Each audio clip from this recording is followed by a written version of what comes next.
चुनाव से पहले या फिर चुनाव के बाद देश में होने जा रहा है कितना बड़ा बदलाव।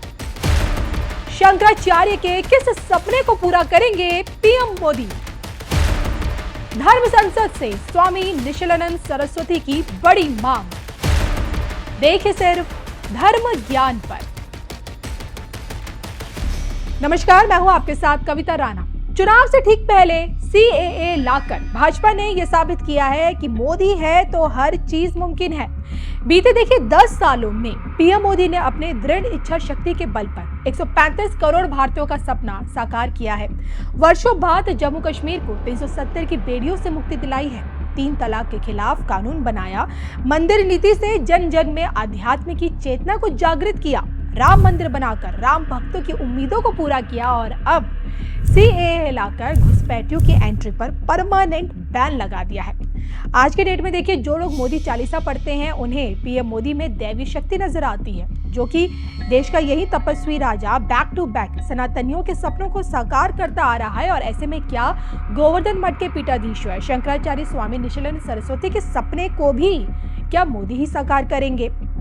आज ये सवाल इसलिए क्योंकि चुनाव से ठीक पहले धर्म संसद से शंकराचार्य स्वामी निशिलानंद सरस्वती ने भारत को हिंदू राष्ट्र बनाने के लिए हुंकार भरी है। भारत की अखंडता के लिए, सनातन के उत्थान के लिए, सनातनियों की रक्षा के लिए हिंदू राष्ट्र देश की कितनी बड़ी जरूरत है, इसको लेकर स्वामी निशिलानंद सरस्वती ने क्या कुछ कहा, इस पर देखिए हमारी ये खास रिपोर्ट।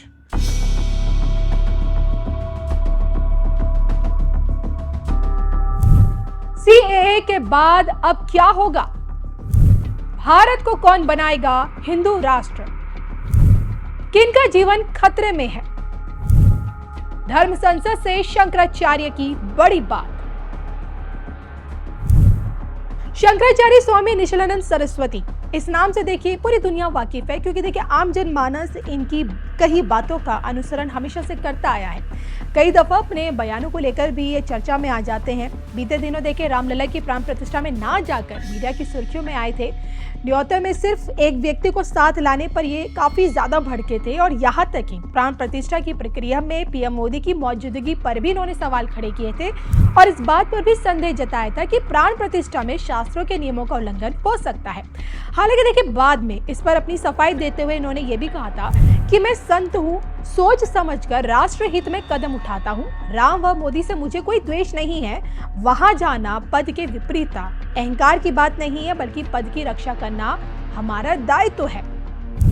अब जो कि देखिए एक नई सरकार चुनी जाएगी। 24 का लोकसभा चुनाव है, सबसे बड़ा लोकतांत्रिक चुनाव। सोचिए, इस कारण देखिए सरकार के साथ साथ विपक्ष की भूमिका पर बोलते हुए स्वामी निशिलानंद सरस्वती ने भारत को हिंदू राष्ट्र बनाए जाने की फिर से मांग की है। इस बार उन्होंने खुलकर ये कहा है कि ये देश सनातनियों का है, हिंदू राष्ट्र उनका पूरा अधिकार और इसलिए भारत को हिंदू राष्ट्र घोषित किया जाना चाहिए। भगवान के स्मरण का बल, सद्भावना पूर्वक संवाद, सेवा का प्रकल्प और संगठन सेवा, इन 4 विषयों को अगर सरकार स्थान देगी तो हिंदू राष्ट्र जल्द बन जाएगा। सभी के पूर्वज सनातनी वैदिक आर्य हिंदू थे। ये श्रीमद् भगवत व अन्य ग्रंथों के विश्लेषण से स्पष्ट हो गया है। जो सनातनी धर्म को नहीं मानता है उनका जीवन खतरे में है और उसका कभी उत्कर्ष नहीं हो सकता है। हालांकि देखिए देश की मौजूदा राजनीति को अगर देखा जाए तो स्वामी निशिलानंद सरस्वती ये कहने से भी बिल्कुल नहीं चुके कि सदन में किसी भी विषय का कभी भी आंख मूंदकर विरोध नहीं होना चाहिए। अगर विपक्ष मजबूत होता है तो सत्ता पक्ष को सावधान होकर शासन करना चाहिए और विपक्ष का बलवान होना भी बहुत ज्यादा जरूरी है। बहरहाल देश की वर्तमान राजनीति में इस वक्त देखिए विपक्ष की स्थिति खासा मजबूत तो होती हुई नहीं नजर आ रही है और ऐसे में क्या हिंदू राष्ट्र का सपना देखा जा सकता है? पीएम मोदी की बहुमत वाली सरकार से क्या हिंदू राष्ट्र की उम्मीद की जा सकती है? भारत को हिंदू राष्ट्र बनाए जाने का सपना आखिरकार कौन पूरा करेगा, जो आपको लगता है? कमेंट करके बताइएगा जरूर।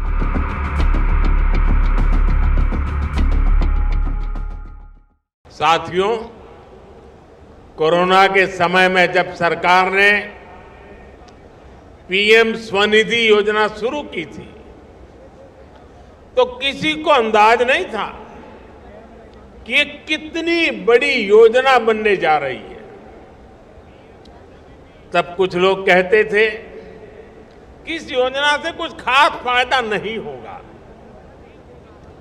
लेकिन पीएम स्वनिधि योजना को लेकर हाल में जो स्टडी आई है वो ऐसे लोगों की आंखें खोल देने वाली है। स्वनिधि योजना की वजह से रेहड़ी फुटपाथ ठेले पर काम करने वालों की कमाई काफी बढ़ गई है। खरीद बिक्री का डिजिटल रिकॉर्ड होने की वजह से अब बैंकों से आप सभी को मदद मिलने में भी आसानी हो गई है। यही नहीं, डिजिटल लेन देन करने पर इन साथियों को साल में 1200 रुपये तक का कैशबैक भी मिलता है, यानी एक प्रकार का प्राइज मिलता है, इनाम मिलता है। साथियों, रेहड़ी फुटपाथ ठेले पर काम करने वाले आप जैसे लाखों परिवारों के लोग शहरों में बहुत कठिन परिस्थितियों में रहते हैं। आप में से ज्यादातर अपने गांवों से आकर शहरों में ये काम करते हैं। ये जो पीएम स्वनिधि योजना है, ये सिर्फ बैंकों से जोड़ने का कार्यक्रम भर नहीं है।